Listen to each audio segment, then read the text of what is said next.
months ago, we were a standard issue democratic constitutional republic. Now we're some kind of anarcho, klepto, socialist, communist Silk Road reality show. Your economic policy has the same tagline as season 3 of Squid Game?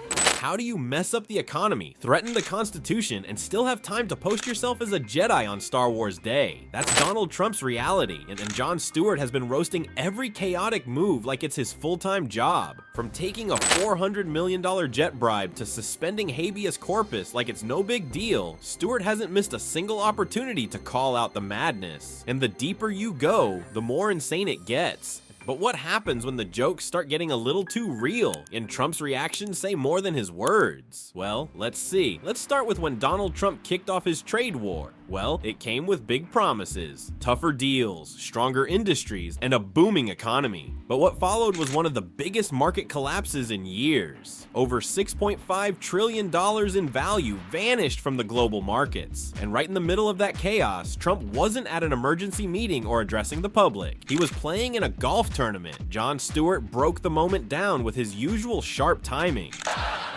Right now. The market meltdown for the third straight day. Global markets are sinking. Markets across Asia, Europe, and Australia plunging. At one point this morning, the Dow sinking almost 1,600 points. The markets lost more than $6.5 trillion in value. This is an economic Armageddon. And instead of calming fears, Trump turned to social media with advice that no economist ever gave. Donald Trump put this out on social media. Don't be weak, don't be stupid, don't be a Panican, which he has termed a new party based on weak and stupid people. Stewart didn't hold back. Panican? The genius who gave us classics like Sleepy Joe and Crooked Hillary just shit out, "You're a Panican"? That word, Panican, was supposed to comfort people as their retirement funds burned. But Trump's real focus that weekend, golf. A full tournament with his 54 Golf Saudi partners, while markets tanked and investors panicked. And here's where Stewart pulled back the curtain on just how unserious Trump was being. By the way, in case you didn't get the point that he doesn't give a f***, he spent the weekend showing, not telling. He played not a round of golf this weekend, a tournament of golf, a 3-day tournament. 812 holes of golf. At this point, it wasn't just about markets. It was about how Trump handled pressure. He mocked concern. He ignored warnings. He used the same slogan for economic collapse that would fit a survival game show. Stewart called it for what it was, chaos being sold as strength. And then, just when you thought Trump might offer real leadership, he jumped back online to post, "Only the weak will fail." Jon wasn't having it. Your economic policy has the same tagline as season 3 of Squid Game? As Americans watched their 401ks take a beating, Trump pushed through his tariff plan with no clear strategy. No sector-by-sector approach, no meaningful negotiation, just sweeping taxes on imports that led to retaliation from countries like China. The result? Inflation pressure, supply chain shocks, and everyday Americans footing the bill. Stewart summed it up in a single punch. You killed the hostage and then went, "So, ransom?" Even the formula behind Trump's tariff plan turned out to be a joke. He claimed it was based on careful math, but economists and journalists quickly exposed that it was just a rehash of the trade deficit divided by imports. A blunt tool dressed up as a masterstroke. Stewart didn't let that slide either. You got busted on that. You threw out this ridiculous calculus problem that's just shapes. That it boils down to the trade deficit divided by imports.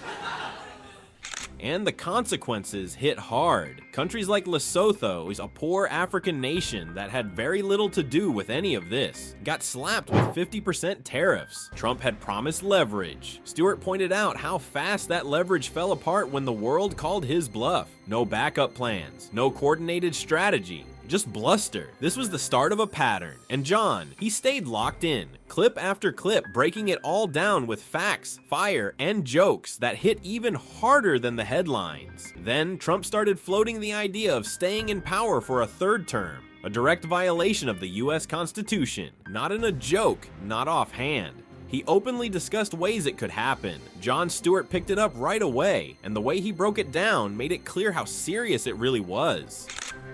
I'm sorry, considering the option? God, what are you trying to order off menu from the Constitution?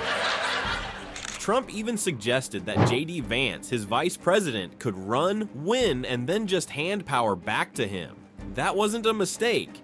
That was a method, and just like that, Stewart hit it with a reality check, bringing up face-off and military coups in the same breath. That wasn't even the most chaotic headline that week. At the same time, Trump's administration was dealing with a national security embarrassment called Signalgate, where members of his team accidentally added a journalist to a sensitive military group chat. Instead of accountability, the reaction was finger-pointing. Stewart called it out, step by step. He even turned it into a survival guide for federal workers, showing how blaming Biden and Hillary Clinton became an actual tactic for keeping jobs, even after exposing classified conversations. Get it? What did you do this week at work? Number one.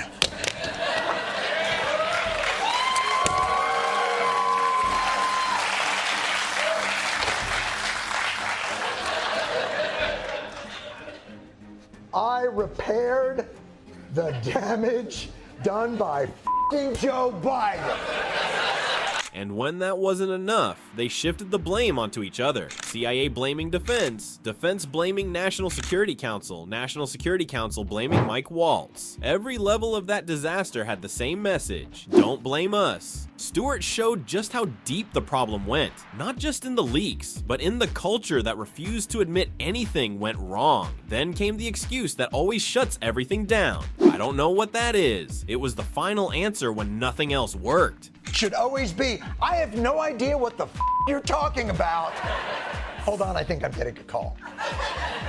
Trump had built a wall of denial, from Signalgate to third-term schemes, and Jon Stewart wasn't buying any of it. Every excuse, every deflection got dragged into the spotlight. At the core of it all was a pattern: play with power, dodge responsibility, and keep people distracted with noise. Stewart's approach didn't just highlight the chaos, he forced viewers to stop and pay attention to what that chaos was covering up. And the next headline only pushed that further: a 100-day milestone filled with even more fire. But before we get into it, if you're enjoying so far, please like the video and subscribe for more videos like this. Now, moving on. You see, Trump's second first term hit the 100-day mark, and while he claimed it was the most successful in American history, the numbers told a very different story. His approval rating was lower than any president in the last 80 years. Over $6 trillion had vanished from the market, and chaos was spreading across nearly every major issue. Jon Stewart didn't waste a second jumping in on that claim. The most successful 100 days in the history of our country. Suck it, Jefferson! Suck it, Lincoln! Suck it, Roosevelt's squared! Then came the facts. Consumer confidence dropping, war still raging in Ukraine, and Americans more uncertain than ever about what came next. And somehow, in the middle of that crisis, Trump was busy branding the stretch a win. Stewart called out the madness behind the message. Boom boom and blue pen. Oh, did Trump go boom boom? That wasn't an exaggeration. While most Americans were feeling the hit, Trump was raking in new deals, licensing, settlements, and a meme coin that ballooned into billions. His net worth doubled, and companies like Meta and Amazon were throwing tens of millions into projects tied to him and his circle. And then came immigration. Trump promised mass deportations focused on violent criminals. Instead, American citizens, including children, were swept up in the chaos. One of the deported was a child with cancer. It wasn't just a failed execution, it was cruelty showing through. And that cruelty was matched with confusion on foreign policy. Trump repeatedly claimed he could end the war in Ukraine in just one day, a promise he later dismissed as a joke. Even after that, Putin continued the strikes, and Trump's next move was a one-word message posted online: stop. As Stewart pointed out, that wasn't policy. That was barely communication. The commander-in-chief of the world's most powerful army, with the nuclear briefcase on one side, the direct red phone to Moscow on the other, decided the best way to demonstrate the serious in which he took this heinous bombing was to open off-brand Twitter and all caps, stop. And right as foreign affairs were unraveling, Trump launched what he called Liberation Day, a full-scale tariff announcement that tanked markets and left retailers warning of empty shelves. There was no plan, no warning, and no coordination. Strategic uncertainty was the label thrown on it afterward. And well, the White House had no answers when China retaliated by blocking exports of rare earth metals, a move that hit industries like aerospace, auto manufacturing, and semiconductors. Elon Musk even complained about a magnet issue affecting Tesla production. Trump's approach wasn't just reckless. Stewart broke it down as dangerous, accusing the administration of being driven by impulse and denial, pretending that leverage meant control when it was actually being lost day by day. Trump is so arrogant. He thinks the leverage is his. It's ours. We the people. Every decision stacked on top of the next. Economic collapse, international embarrassment, and a president who believed his personal instincts outweighed data, diplomacy, or preparation. Jon Stewart wasn't just roasting these moments for laughs. He was showing how the damage piled up while Trump called it success. And in the next wave of chaos, the Constitution itself got dragged into the storm. In the middle of all that, Trump pulled off something that raised more eyebrows than any press release. Guess what? He accepted a $400 million luxury jet from Qatar. Not for Air Force One, but for his Presidential Library Foundation. The aircraft wasn't a regular jet. It had 9 bathrooms, a master bedroom, and living quarters that made it one of the most expensive private planes in the world. Jon Stewart jumped on the story and wasted no time calling it what it was. That is not a plane. That is a flying palace.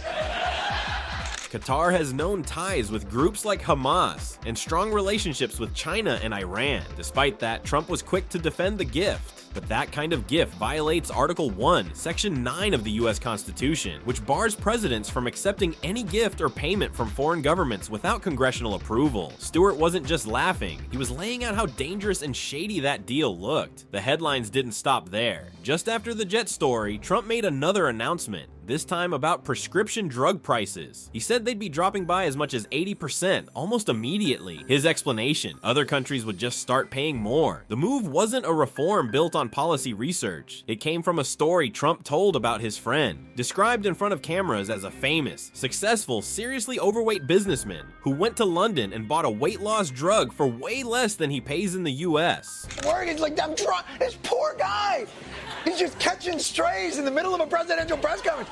Stewart called it out for what it was. Public shaming wrapped inside a healthcare announcement. Trump kept dragging the guy's weight into the story and used it as a punchline. Then came the twist. This drug pricing strategy, cutting costs for Americans while shifting the financial load to other countries, mirrored some of the core ideas found in socialized healthcare systems. Stewart pointed that out clearly because Trump had spent years attacking those same systems, only to copy their structure when it became useful. That same week, there was another policy shift. The administration opened refugee access for white South Africans, even though the broader refugee program had been frozen for months. For years, Trump's team had said, America is for Americans only. That stance changed with no clear reason other than race. And in just a few days, Trump moved from discussing suspending habeas corpus, to accepting a private jet, to reshaping drug pricing, to selectively reopening immigration, all while promoting himself online as a buff Jedi on Star Wars Day. Jon Stewart tied it all together with one sentence that summed up the chaos. 4 months ago, we were a standard issue democratic constitutional republic. Now we're some kind of anarcho, klepto, socialist, communist, Silk Road reality show. The issue wasn't about one decision, it was the pattern. Decisions made in bursts, headlines spinning, and consequences rarely addressed. Stewart's commentary tracked those moments and kept pressing for accountability, even when the noise was designed to drown it out. Trump tried to keep control of the narrative, but Stewart kept showing what the reality behind the noise actually looked like. And in the end, it wasn't just jokes. It was a warning wrapped in every punchline. And that's it. So, if Jon Stewart is this relentless with the truth, how long can Trump survive in a world where every punchline exposes power? Share your thoughts in the comments section below. And if you loved this video, check out our next one on the screen.